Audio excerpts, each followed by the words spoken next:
Alright, so last Saturday, the ET7 here and the ETX both did not want to start. So I pulled the head and the valve chambers off the side of the ET7 here, and I've been running that 40-to-1 two-cycle fuel premix with oil because of the ET8, and having the ET8 blow up really, scared me about lubricating the cylinder. So I was running that pretty thick oil mix, and these valves in the ET7 here were completely gummed up. The ETX was the same way, just completely full of carbon. The exhaust valve stem was completely gummed up. So probably the reason that they end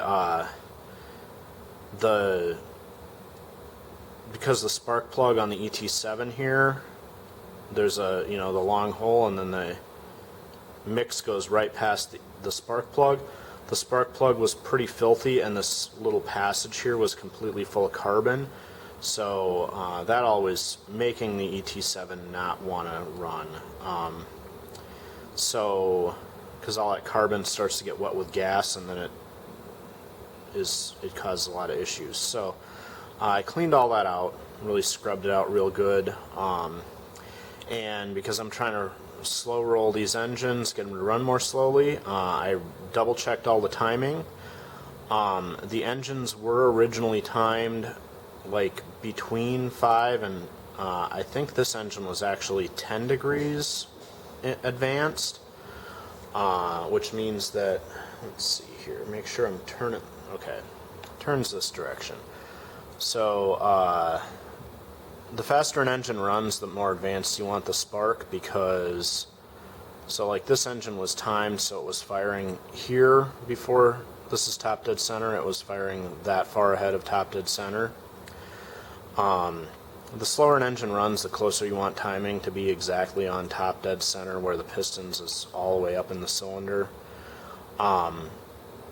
Because when the spark goes off, it does take time for the fuel to ignite and raise pressure in the cylinder, and so if your engine is running very slowly and it fires here, the pressure gets the ignition happens and the pressure goes up, and then it gets to its highest amount during the explosion before the engine gets over top dead center. So it spends a lot of time working against the fuel oil explosion.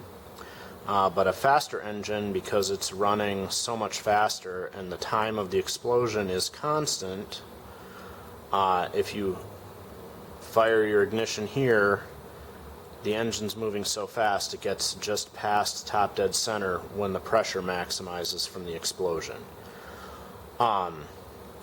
So I went and retimed this, and to do that, it's not real hard. There's a grub screw on this disc here. This disc has a magnet in it to run the trigger. I'm going to flip this over.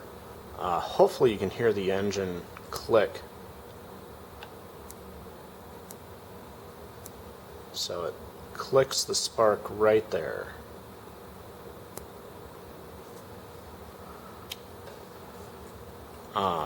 So yeah, you just loosen the grub screw on this disc here and rotate this disc until you get your spark just at or just ahead of top dead center. If you go after top dead center, it does make starting the engine easier, but you lose a lot of power because the engine, and that power is, speed for a hit and miss engine to keep running. So if you, retard the spark so it fires like here past top dead center, then the engine is rotating this way while the pressure from the explosion is building, and then it's only getting power from the fuel and air like from here down to the bottom instead of all the way from the top of the stroke to the bottom of the stroke.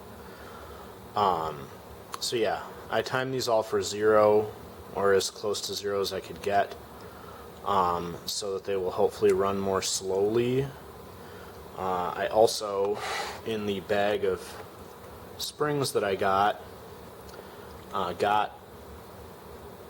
found some softer springs, and I took the pair of springs off and just put one spring on each of these flyweight governors here that are on the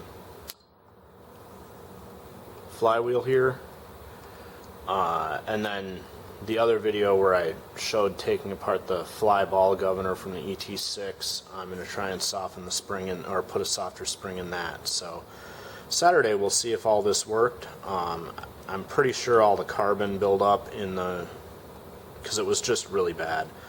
So I'm going to have to thin my mix out a little bit, which I kind of expected I had to do because I went to that heavy mix because of the ET8. And the ET8 seems to like that heavy mix. I popped the top off of it, the head off of the ET8, and it was relatively clean, but the ET8 runs so much faster than the other engines that it does need all that extra lubrication.